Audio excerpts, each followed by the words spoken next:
Hi friends, మేము ADMS షోరూమ్కి వచ్చాం అన్నమాట. మా టీంలో ఒక అతను వెహికల్ తీసుకుంటున్నాడు. అయితే మా టీం మొత్తం వచ్చామండి. మన టీం వచ్చేసి వీళ్ళందరూ గుంటూరు షోరూమ్కి వచ్చాము. మేము గుంటూరు షోరూమ్కి వచ్చాము. గుంటూరు ఆటోనగర్ నుంచి అమరావతి వెళ్ళే రూట్లో ఉంది ఈ ఏడిఎంఎస్ షోరూమ్ వచ్చేసి. ఈ వెహికల్ తీసుకున్నామండి. GTR 1,06,000 పడింది. 100 కిలోమీటర్స్ ఇది. ఈ వెహికల్ సాతి వెహికల్ అని ఇది ఉందండి ఫ్రెండ్స్. మన దగ్గర అన్ని మోడల్స్ వెహికల్స్ ఉన్నాయి.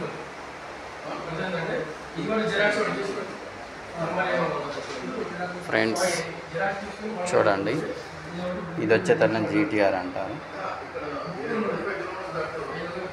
ఇది వచ్చేతల్లని ఏవా అంటారు,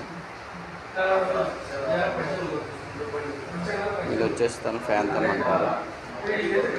ఈ వెహికల్ వచ్చేస్తాను GTR అండి. వెహికల్ మొత్తం చూడండి క్లియర్గా. GTR షోరూమ్ మొత్తం వీడియో. వెహికల్స్ మీకు కావాల్సిన మోడల్స్ కూడా ఉంచుతారండి. ఇక్కడ వచ్చేసి 1,06,000 నుంచి 2,00,000 రూపాయల వెహికల్ దాకా ఉన్నాయండి. వీళ్ళ దగ్గర అన్ని మోడల్స్ వెహికల్స్ ఉన్నాయండి. కొన్ని అయిపోయినాయి అంట, ఆర్డర్ మీద తీసుకొస్తారండి. అది అండి.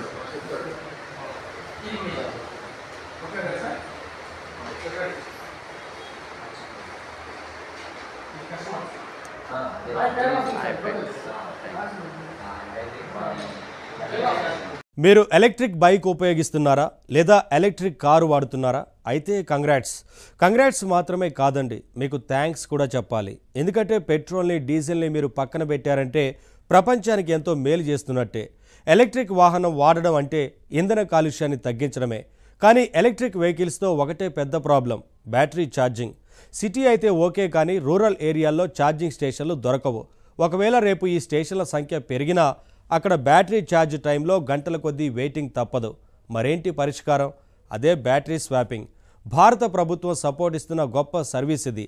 అసలు బ్యాటరీ స్వాపింగ్ అంటే ఏంటి? దీని సౌకర్యాలేంటి? దీని వెనక చిక్కులేంటి? ఎలక్ట్రిక్ వెహికల్స్ కొన్నవాళ్ళు కొనబోయే వాళ్ళు కూడా తెలుసుకోవాల్సిన విషయాలు ఇవి. మరి విషయంలోకి వెళ్దామా?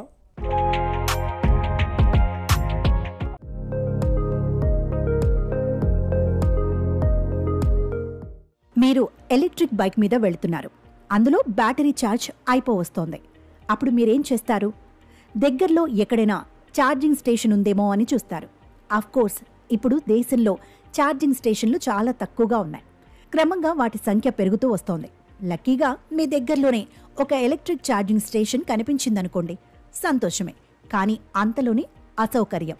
అదేంటంటే ఛార్జింగ్ స్టేషన్లో మీ బ్యాటరీని ఛార్జిలో పెట్టాలంటే కొన్ని గంటల పాటు మీరు ఖాళీగా కూర్చోవాలి, లేదా చుట్టూ ఏవైనా పనులుంటే చూసుకొని మళ్లీ రావాలి.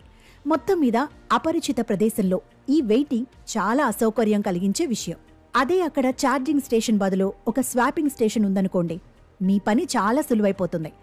స్వాపింగ్ స్టేషన్ అంటే ఏంటి? బ్యాటరీ ఎక్స్చేంజ్ స్టేషన్ అన్నమాట.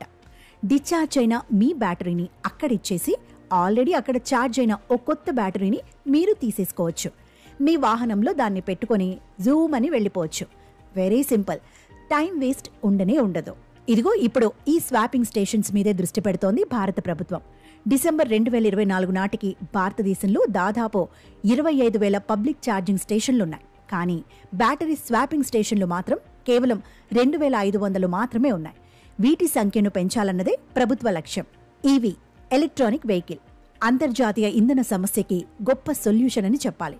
ఎందుకంటే ఎలక్ట్రానిక్ వాహనాలకి కాలుష్యం సమస్య లేదు. అందుకే ఇప్పుడు భారత ప్రభుత్వం ఈవీల నిర్మాణాలకి కంపెనీల్ని ప్రోత్సహిస్తోంది. పర్యావరణ కోణంలోనే కాదు, కస్టమర్ల కోణంలో చూసినా ఎలక్ట్రానిక్ వాహనాలే బెస్ట్ అని చెప్పాలి. కొనేటప్పుడు కాస్త కాస్ట్లీ అనిపించవచ్చు, కానీ వాటికి రిపేర్లు తక్కువ. కానీ ఈవీలతో ఒకే పెద్ద సమస్య బ్యాటరీ. ఈవీలతో ఎక్కువ దూరం ప్రయాణించలేం. మధ్యదారిలో ఛార్జింగ్ స్టేషన్ దొరకకపోతే ప్రయాణాలు అర్ధంతరంగా ఆగిపోతాయి. ఛార్జింగ్ స్టేషన్ల కంటే battery swapping stations better option. అందుకే భారత ప్రభుత్వం వీటి ఏర్పాటు మీద దృష్టి పెట్టింది. బ్యాటరీ స్టేషన్ల నిర్వహణలకి సంబంధించి కేంద్ర విద్యుత్ శాఖ కొన్ని మార్గదర్శకాలు విడుదల చేసింది. బాస్ అనే మోడల్స్ ని ఈ మార్గదర్శకాలు సపోర్ట్ చేస్తున్నాయి. బాస్ అంటే ఏంటి? Battery as a service. Battery swap స్టేషన్లో ఈ సర్వీస్ ఉంటుంది. మన ఎలక్ట్రిక్ వాహనంలో ఉన్న ఖాళీ బ్యాటరీని తీసుకొని ఫుల్ ఛార్జ్ చేసి రెడీగా ఉన్న బ్యాటరీని రీప్లేస్ చేస్తారు. దీనినే బ్యాటరీ స్వాపింగ్ అంటాం. రెగ్యులర్ ఛార్జింగ్ స్టేషన్లకి ఈ పద్ధతి ఒక ప్రత్యామ్నాయంగా పనికొస్తుంది. పైగా సౌకర్యంగా కూడా ఉంటుంది. బ్యాటరీ స్వాపింగ్ ప్రక్రియ కేవలం 3 నుంచి 5 నిమిషాల్లో పూర్తవుతుంది. టైం వేస్ట్ ఉండదు.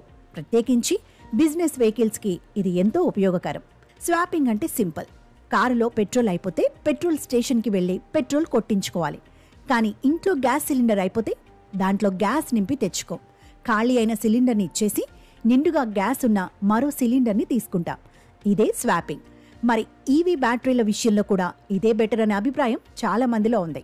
వాతావరణ కాలుష్యం తగ్గాలంటే జనం పరిశుభ్రమైన ఇంధనాల వైపు మారి తీరాలి. అంటే ఎలక్ట్రిక్ వాహనాల్ని అడాప్ట్ చేసుకోవాలి. కానీ అలా జరగడం లేదు.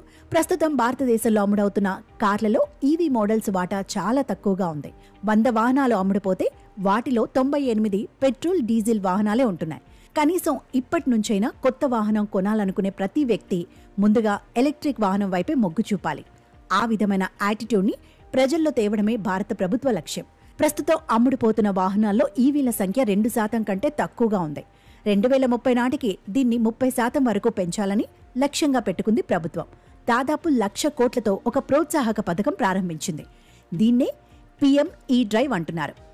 ఈ-డ్రైవ్ అంటే electric drive revolution in innovative vehicle enhancement. ఇంతకీ ఈ పథకం ఏంటి? దీని పేరు మీద వెహికల్స్కి సబ్సిడీలు, ప్రోత్సాహకాలు ఇస్తారు. ఈ 2 వీలర్లు, ఈ 3 వీలర్లు మాత్రమే కాదు, ఈ అంబులెన్స్లు, ఈ ట్రక్కులు అన్నిటికీ సబ్సిడీలు ఇస్తున్నారు.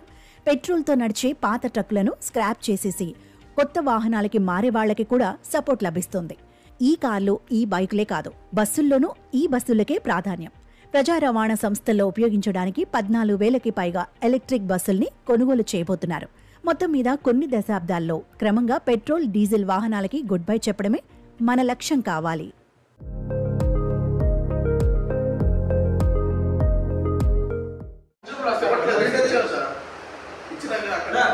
హాయ్ ఫ్రెండ్స్, అదిగా వెహికల్ సార్ తీసుకున్నారు.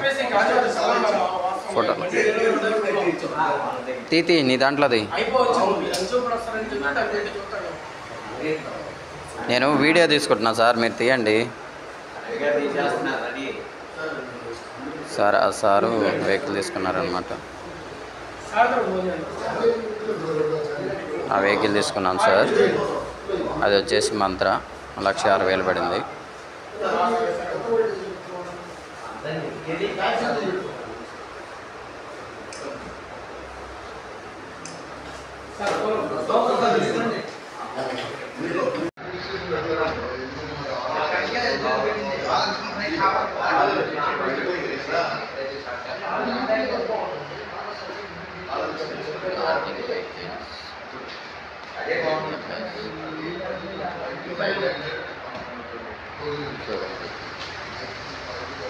చూడండి.